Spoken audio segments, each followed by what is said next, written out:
The crystal champagne flute shattered against the marble floor, its fragments catching the afternoon light like fallen tears.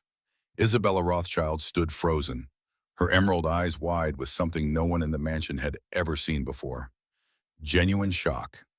The 37th butler, nanny, and personal assistant had all crumbled under her calculated cruelty within weeks. But this man, this single father with calloused hands and second-hand clothes, hadn't even flinched when she'd hurled her most vicious insults. Instead, he'd simply swept up the glass, looked her directly in the eyes, and said something that made her world tilt off its axis. Miss, your father's money can't buy you what you're really looking for. The Rothschild mansion occupied 3 acres of prime Manhattan real estate, its limestone facade worth more than most small countries' annual budgets. Inside, every surface screamed wealth.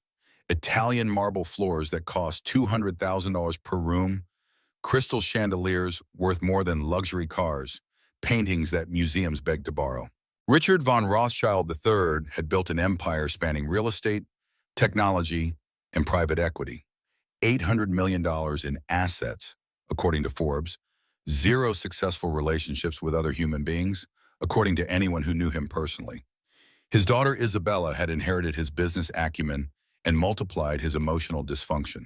At 23, she wielded the family fortune like a medieval weapon, cutting down anyone foolish enough to show genuine care. The staff turnover at the Rothschild estate had become Manhattan legend. 37 domestic employees in 2 years, each one systematically destroyed by a young woman who had perfected psychological warfare into an art form. In his mahogany-paneled study, Richard reviewed termination reports with the weary resignation of a general cataloging battlefield casualties. Miss Henderson, the British nanny with 20 years' experience, had lasted 12 days before Isabella convinced her the house was haunted through elaborate midnight disturbances. Marcus, the personal trainer, made it 3 weeks before Isabella fabricated assault charges that nearly destroyed his career.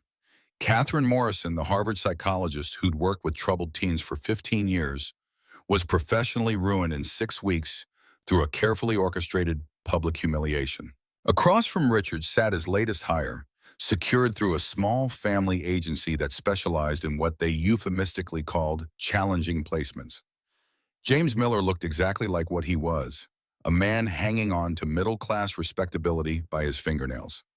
At 42, his second-hand sport coat had seen better decades. His shoes had been resoled twice, and his calloused hands spoke of work that didn't involve board meetings or country club handshakes. His entire monthly salary wouldn't cover one of Isabella's handbags. Richard studied the man's file, noting the details that painted a picture of quiet desperation wrapped in determined dignity. Studio apartment in Queens for $1 to $800 a month, Honda Civic with 160,000 miles, credit score of 643, not bad enough to disqualify him for employment, but low enough to limit his options significantly. 8-year-old son attending public school PS 108, no mother in the picture. Sir, with respect, I've read the files, James said, his gray eyes steady despite the obvious power imbalance in the room. I understand what I'm walking into. Richard leaned back in his leather chair, worth more than James's annual rent. Do you? Because my daughter doesn't just fire people, Miller. She destroys them.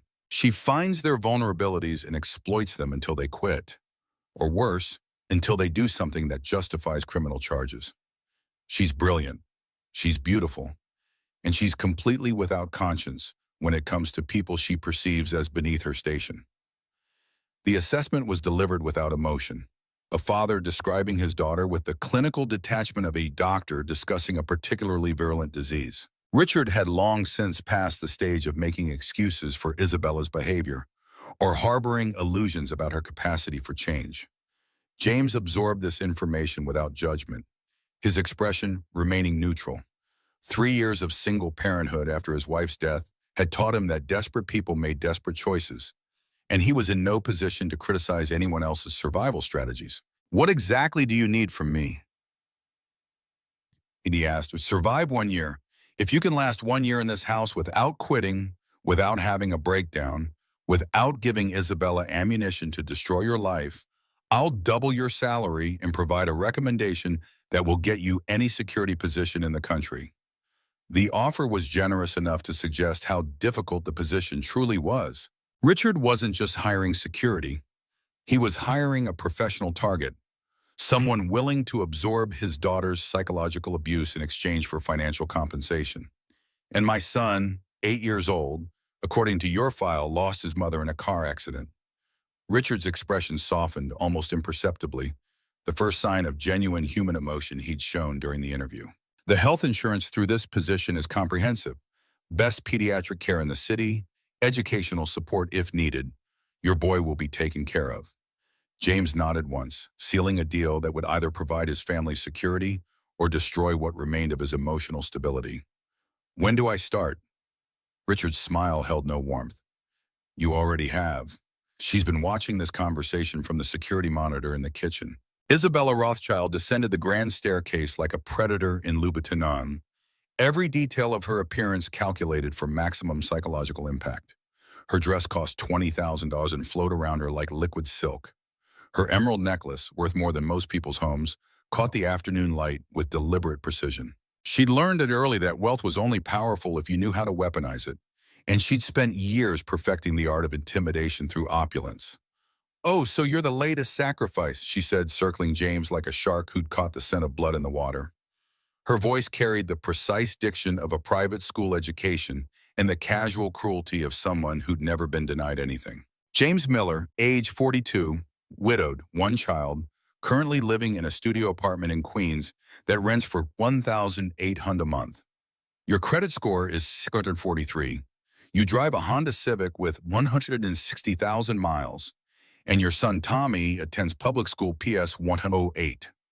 The recitation of personal details was designed to establish dominance through invasion of privacy, to remind James that she held all the cards in whatever game they were about to play. Previous employees had responded to this treatment with either desperate attempts at charm or immediate signs of fear, both reactions that fed Isabella's sense of control. James remained seated, neither intimidated nor impressed by her performance. His calm acceptance of her verbal assault seemed to catch Isabella off guard, disrupting the rhythm of intimidation she'd carefully orchestrated. "You've done your homework," he said simply. "I always research my prey." Isabella's smile was sharp enough to cut glass. "Tell me, what's your breaking point? Financial pressure? Threats to your employment record? Something involving your son's welfare?" The question was asked with the confident expectation of an answer, as if James's psychological destruction was merely a matter of identifying the correct pressure point and applying sufficient force. "I don't have one," James replied with quiet certainty. The confidence in his voice made Isabella pause mid-circle, her predatory pacing interrupted by genuine surprise. Previous targets had either tried to charm her with false bravado or shown immediate signs of fear that she could exploit. James did neither. He simply sat in his second-hand clothes in her million-dollar study and met her gaze with unshakable composure. "Everyone has a breaking point, Mr. Miller," Isabella said, recovering her momentum. "I have a 100% success rate in finding them. Then I guess we'll see if you can make it 101%.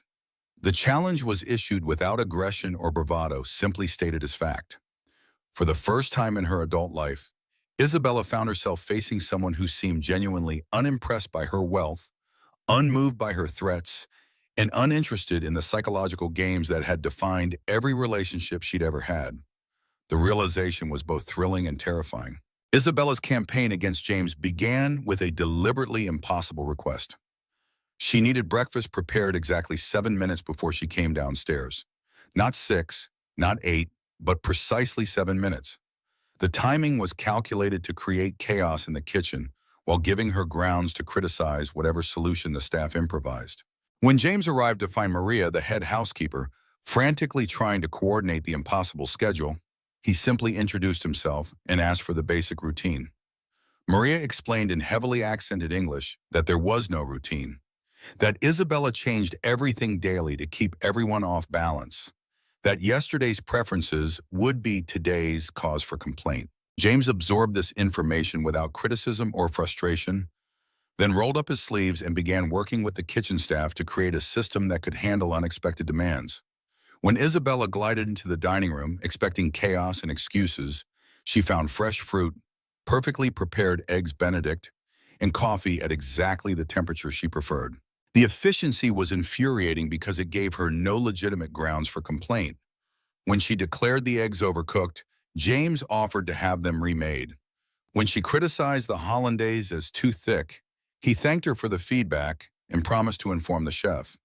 When she claimed the coffee was the wrong temperature, he poured fresh coffee from a thermal carafe without missing a beat. Isabella found herself eating breakfast in a frustrated silence, realizing she'd encountered something unprecedented, an employee who didn't grovel, didn't make excuses, and didn't seem impressed by her performance. Worse, he'd solved her deliberately impossible request without drama or complaint, turning her sabotage into successful household management. Day 2 brought escalation. Isabella rearranged the security schedule James had carefully coordinated, forcing him to work 18-hour shifts while managing a dinner party for 50 guests. When that failed to break his composure, she invited her most demanding friends for an impromptu pool party, then disappeared for the day, leaving James to manage drunk socialites, noise complaints from neighbors, and the complex logistics of an event no one had planned. The party should have been a disaster. Instead, James coordinated with catering staff to relocate the gathering to a nearby venue when it became clear the mansion wasn't equipped for the impromptu celebration. By evening, Isabella's friends were praising her thoughtfulness in arranging alternate accommodations. The neighbors were satisfied by the reduced noise levels, and James was calmly filing incident reports, as if managing chaos was simply part of his normal duties. Isabella returned at midnight, expecting to find her home in ruins and her new employee in crisis. Instead, she found everything immaculate and James reviewing the day's events with the same professional detachment he'd shown since arriving. Isabella's research into James's personal history had provided her with what she considered perfect ammunition. Sarah Miller, age 34, killed in a head-on collision with a drunk driver. Devastating personal loss was always exploitable, and grief made people vulnerable to exactly the kind of manipulation Isabella had perfected. During a dinner party for her father's business associates, Isabella began her campaign with surgical precision. She spoke loudly about Manhattan's terrifying traffic, about reckless drivers and people texting while driving, about how amazing it was that anyone survived their daily commute. She discussed a recent accident she'd seen on the news, how one moment someone could be driving home to their family, and the next moment everything could change forever. The attack was designed to reopen wounds that hadn't fully healed, to make James relive his wife's death until the emotional pressure became unbearable. Isabella watched his face carefully for signs of breaking, noting the almost imperceptible tightening of his hand on the wine bottle he was holding, the brief flicker of pain that crossed his features before he composed himself and continued his duties. Over the following days, she pressed the advantage with relentless precision. Comments about car safety were woven into casual conversation. Observations about how quickly life could change appeared during routine discussions about household schedules. Mentions of traffic accidents from news reports became regular features of dinner table conversation. The strategy worked to a point. James grew quieter, his responses more clipped. He began leaving work exactly at his scheduled time instead of staying late to ensure everything was perfect. During one particularly brutal evening, when Isabella had spent 10 minutes discussing a traffic fatality, James excused himself early, claiming he needed to check on Tommy. Isabella watched him go with satisfaction, warming her chest. Finally, she'd found the crack in his armor, the vulnerability that would eventually expand into complete psychological collapse. But James returned the next morning with the same steady professionalism, and the morning after that. Unlike previous employees who either exploded in anger or crumbled into tearful breakdowns when their personal tragedies were exploited, he simply endured. He absorbed her cruelty, acknowledged the hits, and continued functioning at the same level of competence he'd maintained since arriving. Isabella began to realize she was dealing with something unprecedented. James Miller wasn't just professionally competent, he was emotionally bulletproof in a way she'd never encountered. Her usual weapons weren't working because he seemed to possess some internal strength that her attacks couldn't touch. The discovery was both fascinating and infuriating. Isabella had built her entire identity around being the most dangerous person in any room, the ultimate threat that everyone else had to navigate carefully. But what if she wasn't threatening to someone whose primary concerns lay completely outside her sphere of influence? Maria, the head housekeeper who'd watched 15 years of Manhattan wealthy family drama, offered insight when Isabella cornered her in the kitchen one afternoon. When pressed about James's unusual resilience, Maria explained that he had a little boy, Tommy, 8 years old, and when he talked about his son, his entire demeanor changed. That man would walk through fire for his child, Maria observed. And maybe when you have something that important to protect, other people's meanness doesn't seem so significant. The explanation unsettled Isabella more than she cared to admit. She'd never encountered someone whose priority system was so fundamentally different from her own. Someone who measured success and failure based on entirely external criteria that she couldn't influence or control. Isabella's most sophisticated attack yet was a carefully orchestrated situation that would force James to choose between his professional obligations and his personal priorities, then destroy him for whichever choice he made. The opportunity came when Richard's annual charity gala was scheduled for the same evening as Tommy's school performance. Isabella had discovered this conflict through careful research into the public school calendar, and she arranged for the gala's security requirements to demand James's personal oversight throughout the evening. 300 guests, including several high-profile politicians and business leaders, would require the kind of attention that made delegation impossible. When she presented James with the security protocols before the event, she watched his face carefully for signs of the internal conflict she was creating. The folder was deliberately thick with complicated procedures that would justify his constant presence, and she explained with false sympathy that she would need him personally overseeing every aspect from evening until at least midnight. James reviewed the documents with his usual thoroughness, his expression unreadable. When Isabella mentioned the timing conflict with Tommy's performance, she expected excuses, pleading, desperate attempts to negotiate alternative arrangements. Instead, James pulled out his phone and made a simple call. Isabella listened as he explained to his son that he wouldn't be able to attend the performance because of work responsibilities. She heard Tommy's disappointment through the phone and waited for the guilt to overwhelm James's professional composure. Instead, she heard him arrange for Tommy's grandmother to drive down from Albany specifically to attend the performance, to bring the good camera, and to video everything so James could watch it later. The solution was so practical, so focused on Tommy's experience rather than James's guilt, that Isabella found herself genuinely confused. This wasn't how guilt was supposed to work. This wasn't how emotional manipulation was supposed to function. "That's it?" she asked when James hung up. "You're just missing it?" James looked at her directly for the first time in weeks, his gray eyes clear and untroubled. Sometimes being a parent means making sacrifices for your child's security. This job provides Tommy's health insurance, his stability, his future educational opportunities.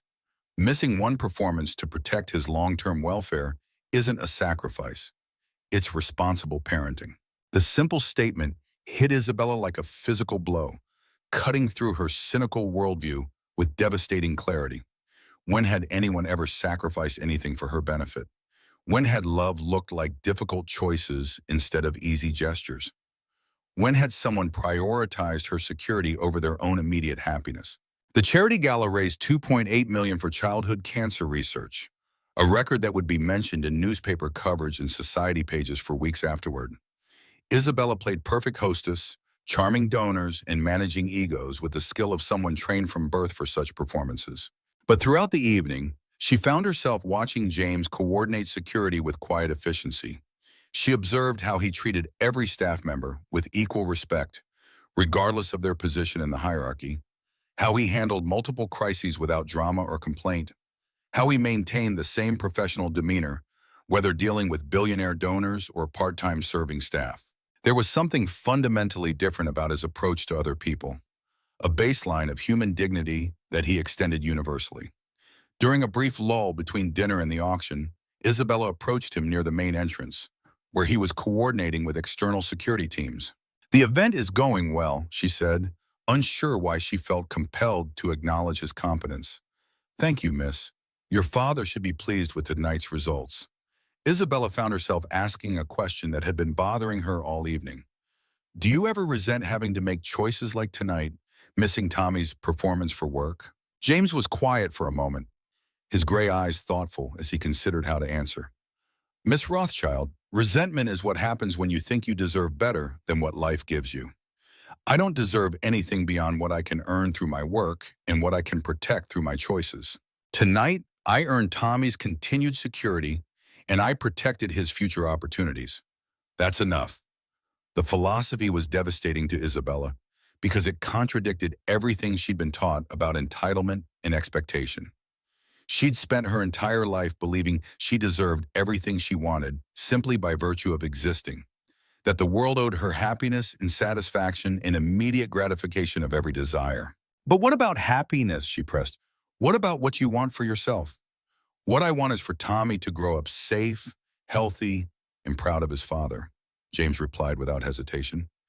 Everything else is secondary to that goal. As Isabella watched James return to coordinating the evening's final details, she realized she was witnessing something she'd never seen before. Love expressed through duty rather than emotion. Strength demonstrated through service rather than domination.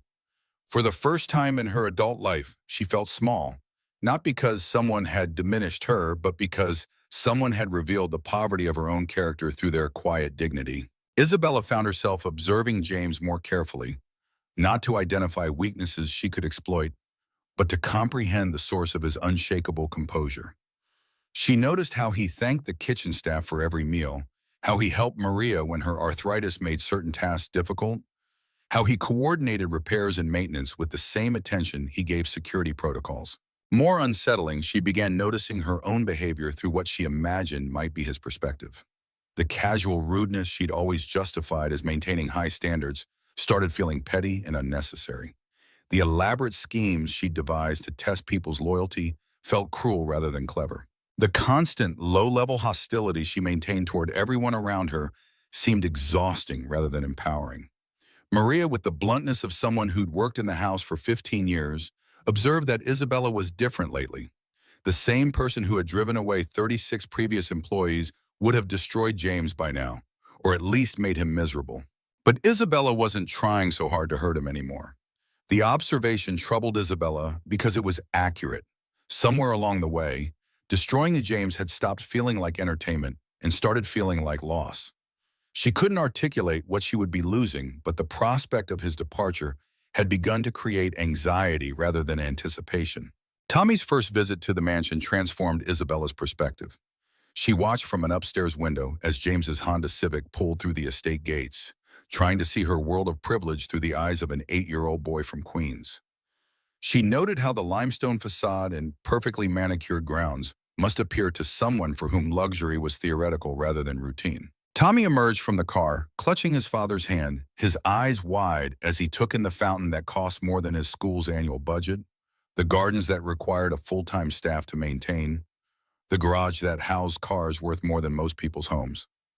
His gap-toothed grin is visible, even from Isabella's distant perch, as he declared that his father worked in a real castle. Isabella found herself drawn downstairs by curiosity about this child who commanded such devotion from a man she couldn't break. When she offered to give Tommy a tour, she saw her childhood home transform through his wonder. The crystal chandelier became a source of rainbow patterns on the ceiling. The marble floors created echoes that delighted him. The oil paintings depicted adventures in countries he'd only seen in books. In the library, surrounded by thousands of leather-bound volumes and priceless first editions, Tommy asked if she lived in all this space alone. When Isabella confirmed that she shared the mansion only with her father during his infrequent visits home, Tommy observed with the casual wisdom of childhood that it must be very lonely. Their apartment was really small, he explained, but he and his dad were always together, so it felt full rather than empty. The comparison was devastating because it was true. Isabella looked around the library with its reading chairs that cost more than most cars, its climate-controlled environment that preserved books she'd never read, its carefully maintained perfection that existed primarily for display rather than use. Tommy was right. It was beautiful and empty, impressive and lonely. During their walk through the gardens, Tommy was fascinated by everything from the greenhouse to the tennis court to the pool that remained heated even in winter. But what captured his attention most was the garden's small memorial area, where Isabella's mother was buried beneath a simple marble stone that seemed modest compared to the mansion's other displays of wealth. Tommy mentioned that his mother was buried in Queens, and that he and his father visited every Sunday after church. They told her about their week and brought flowers when they could afford them. His matter-of-fact acceptance of death and loss, combined with his ongoing relationship with his mother's memory, made Isabella realize she hadn't visited her own mother's grave in over a year. When Tommy suggested that maybe she should visit more often because moms like to know how their kids are doing even after they're gone, Isabella felt something crack open in her chest that had been sealed since her mother's death. After they left, Isabella sat in the library surrounded by books she'd never read, thinking about Tommy's gap-toothed wisdom and wondering when she'd stopped believing that doing nice things was possible for someone like her. Isabella's evening encounters with James shifted from hostile confrontations to actual conversations, usually occurring when he finished his security rounds and found her reading in the library. The transition happened gradually, neither of them acknowledging the change directly, but both recognizing that something fundamental had shifted in their dynamic. Their conversations started with superficial topics: the books Isabella was reading, current events, observations about the household routine. But gradually they deepened into more personal territory as James shared memories of his wife Sarah and the challenges of single parenthood, while Isabella found herself revealing the loneliness of growing up in a house full of staff but empty of genuine affection. James talked about Sarah's philosophy that love wasn't a feeling, but a series of choices you made every day, choosing patience over frustration, understanding over judgment, hope over fear. The concept was revolutionary to Isabella, who'd spent her life believing that character was fixed, that people were either good or bad without possibility of change. The idea that goodness was a practice rather than an inherent trait offered hope she'd never dared to consider. Isabella began to realize she was falling in love with James Miller, not the desperate, possessive obsession she'd experienced with previous romantic interests, but something deeper and more unsettling. She found herself looking forward to their evening conversations, paying attention to his preferences and concerns, wanting to be worthy of his quiet respect. The feelings terrified her because they existed outside her usual framework of control and manipulation. She couldn't buy James's affection with expensive gifts or demand his attention through emotional tantrums. She couldn't leverage her social connections to impress him or use her father's business relationships to create obligations. Most unsettling of all, she couldn't even be certain her feelings were reciprocated because James treated her with the same steady kindness he showed everyone else. Isabella approached the topic of James's potential interest in romantic companionship indirectly, suggesting that Tommy might benefit from having a mother figure in his life, that James deserved happiness after years of focusing solely on his son's needs. James's response was careful but clear. Tommy had plenty of love in his life, and loneliness wasn't a good reason to complicate two people's existence. When Isabella pressed further, asking about what he might want for himself, James deflected by pointing out that she seemed to be asking about something more specific than general philosophical discussion. The gentle rejection stung more than any cruelty she'd ever endured, but it also forced Isabella to examine her motivations honestly. Was she attracted to James because of who he was as a person, or because he represented escape from who she'd been? The question would haunt her for weeks as she tried to untangle genuine feelings from the desire for transformation.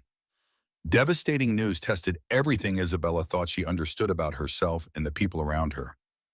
Tommy collapsed during a soccer game at school, rushed to Manhattan Children's Hospital with symptoms that turned routine athletic activity into a medical emergency.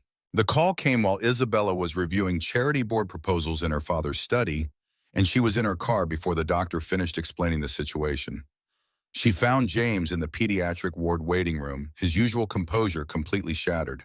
He looked older, smaller, utterly human in his terror as he waited for test results that might determine his son's future. The man who had weathered months of her psychological abuse without breaking was falling apart at the possibility that something might be wrong with Tommy. Isabella's immediate response surprised everyone, including herself. Without considering the implications or calculating the advantages, she offered whatever resources might be needed: money for treatment, time off work, access to specialists, anything that might help Tommy recover.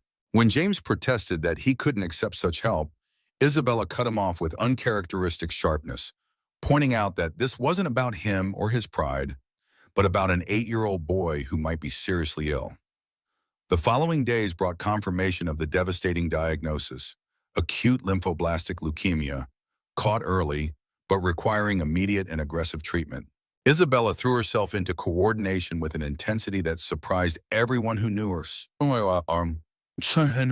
Using her father's connections to ensure Tommy had access to the best pediatric oncologists in the city, arranging for private hospital rooms and specialized care that would normally require months of waiting. During the long hours spent in hospital waiting rooms while Tommy underwent testing and treatment, Isabella began to understand what love looked like when it was stripped of convenience and comfort. She watched James struggle to maintain his composure while receiving information about chemotherapy and prognosis, saw him sleep in uncomfortable chairs beside his son's bed, observed him navigate complex medical terminology while maintaining optimism for Tommy's benefit. These moments revealed a completely different person than the composed professional she'd been battling for months. With his son's life in danger, James's careful boundaries dissolved, showing Isabella the depth of fear and devotion that normally remained hidden beneath his steady exterior. Tommy's treatment progressed through the spring with encouraging results, his natural resilience carrying him through chemotherapy cycles with remarkable grace. Isabella found herself spending more time at the hospital than at the mansion, reading to Tommy when he was awake, coordinating with nurses when he slept, providing whatever support James needed during the most terrifying period of his life. During one afternoon break between treatment cycles, Tommy asked why Isabella came to the hospital every day when she surely had more important things to do. His question forced Isabella to examine motivations she didn't fully understand herself.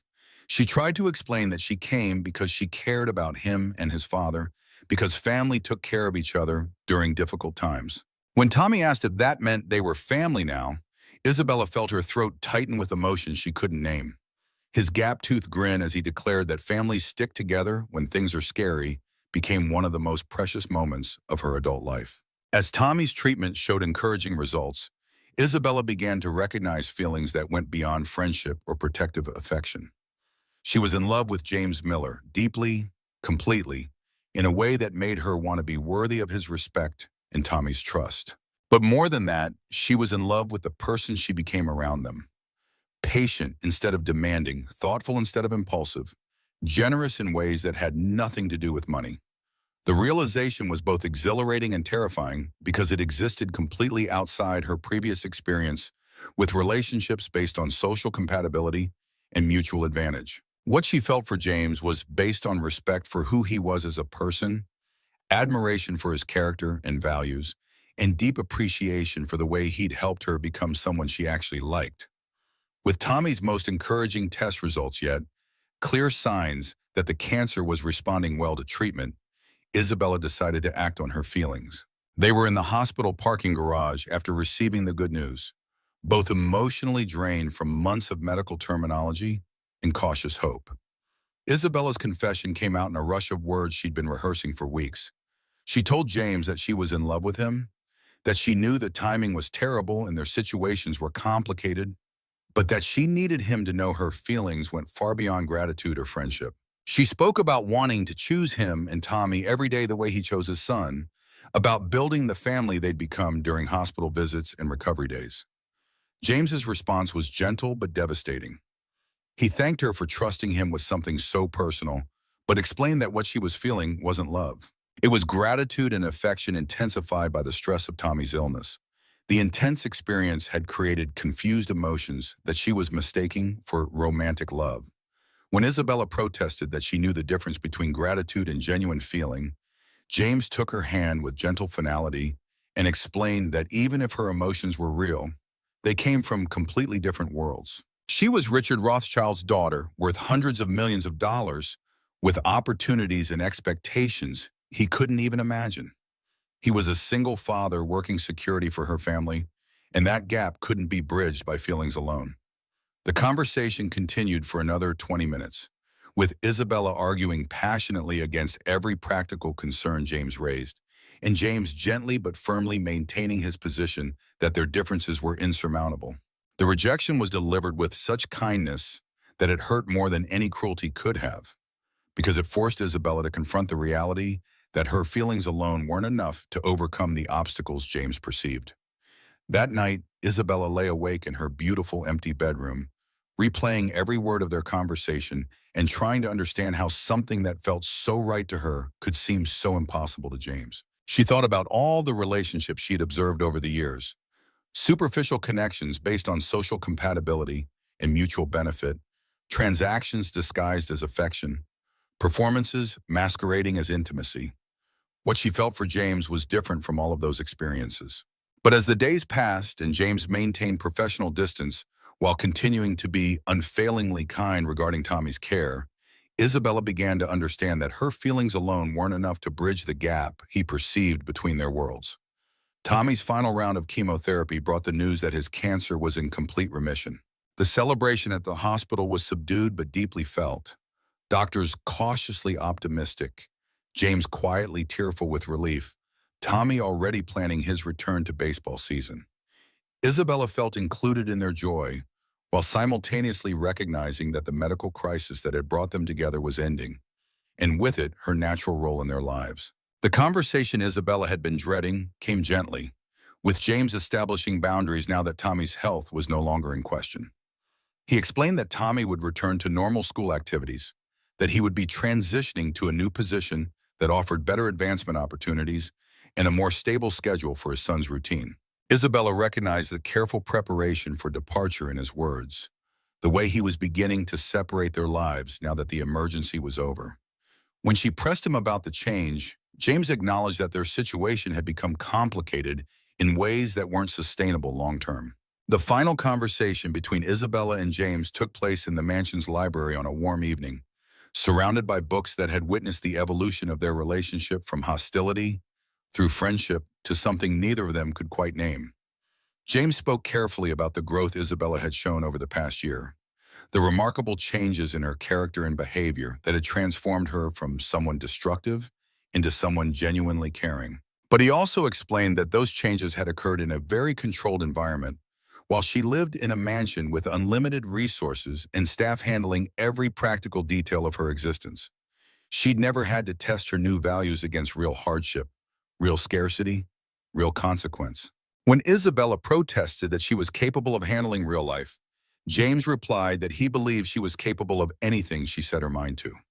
But he also thought she had no idea what real life actually looked like for people like him, and he wouldn't be responsible for her disillusionment when she discovered that love didn't pay rent or provide health insurance. The conversation ended with James's gentle but firm insistence that their different circumstances represented unbridgeable practical realities, and Isabella's reluctant acceptance that his decision was final. As they said goodnight for what both understood would be the last time as friends, Isabella realized she was experiencing something she'd never felt before, the complete failure of wealth to provide what she most wanted. James's formal resignation and departure from the Rothschild estate followed. His replacement was competent but impersonal, maintaining the security systems James had established, but lacking the quiet dignity that had transformed the household atmosphere. Isabella found herself missing not just James personally, but the person she'd been able to become in his presence. Isabella spent the anniversary of James's arrival reflecting on the transformation that had taken place in her understanding of relationships, responsibility, and love. She began volunteering with the foundation that provided support services to single parents facing medical crises, using her privilege and connections to help people in situations similar to what James and Tommy had experienced. The work was challenging in ways that her previous charitable involvement had never been, requiring genuine engagement with people's problems rather than simply writing checks or attending fundraising galas.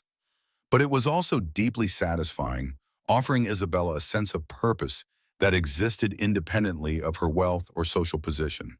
A Christmas card arrived, addressed in Tommy's careful handwriting, containing a photo of him and James at a baseball game, both grinning with gap-toothed smiles that made Isabella's chest tight with affection and loss.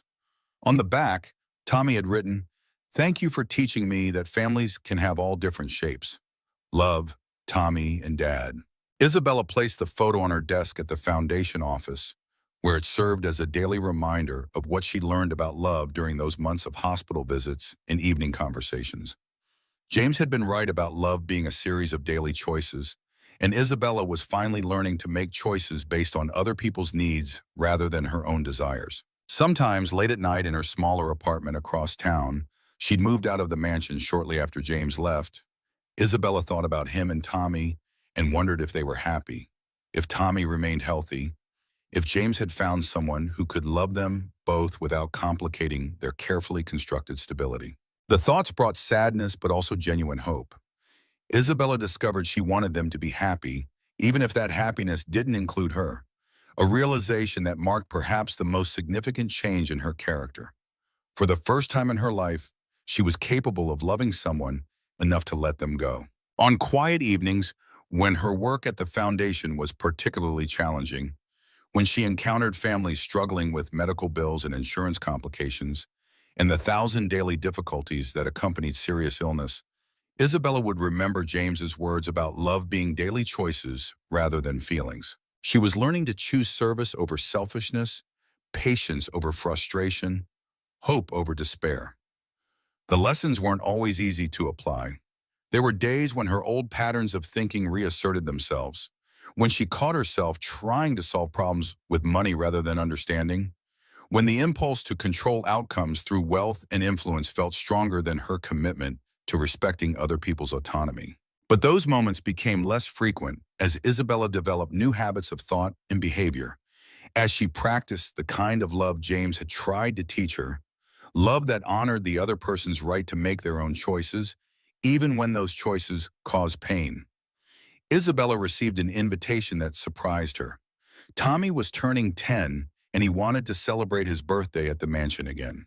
The request came through a formal note from James, carefully worded to avoid presumption, while acknowledging Tommy's specific wish to return to the place where he'd felt most like family.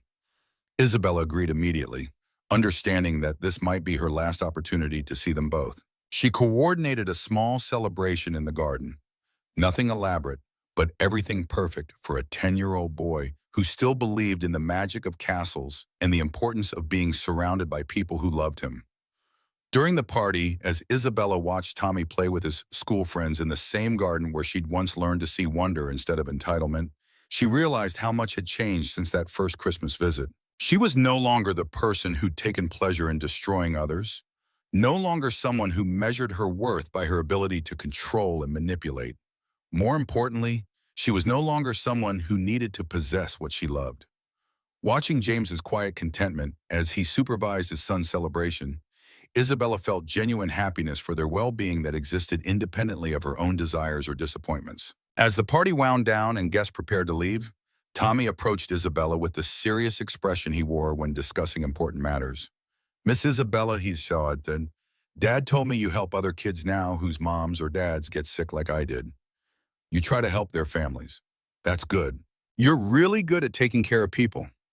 He paused, considering his words carefully. "Dad says sometimes people have to love each other from far away, but that doesn't make the love smaller." The wisdom of it took Isabella's breath away. At 10 years old, Tommy had somehow understood something that had taken her 24 years to learn, that love wasn't diminished by distance or circumstance, that caring for someone sometimes meant accepting limitations that couldn't be overcome through want or effort. "Your dad is very wise," Isabella managed. "He learned it from my mom," Tommy said matter-of-factly. "She told him that before she died, and now he's teaching it to me." As Isabella watched Tommy run back to his father, she understood that she'd been given something precious. Not the romantic relationship she'd once wanted, but something perhaps more valuable. She'd learned what it meant to love without possession, to care without controlling, to find meaning in service rather than acquisition. James approached as the last guest departed, and for a moment they stood together in comfortable silence, watching Tommy collect birthday gifts and leftover cake. "Thank you for this," James said quietly. "It meant a lot to him to come back here." "It meant a lot to me, too," Isabella replied honestly. "James, I want you to know that I understand now why you made the choice you did, not just intellectually, but really understand. You were protecting all of us from something that could have been beautiful, but would ultimately have been destructive." James nodded, his gray eyes reflecting something that might have been relief. "I never doubted your capacity for understanding, Isabella. I just needed time to be sure you'd had enough experience to make that understanding real. And now I see someone who's learned to love the way Sarah tried to teach me as a daily choice to put someone else's welfare ahead of your own comfort.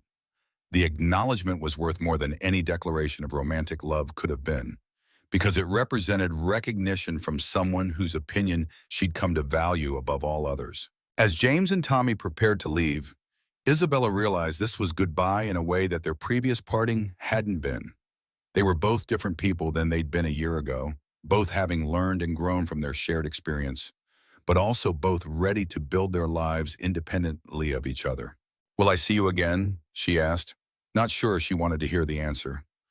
James was quiet for a moment. "I think we'll always be part of each other's stories," he said finally. "But sometimes the best gift you can give someone is the space to write new chapters."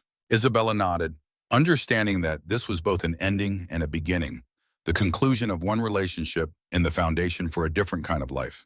Years later, Isabella was featured in a magazine article about young philanthropists making a difference in their communities.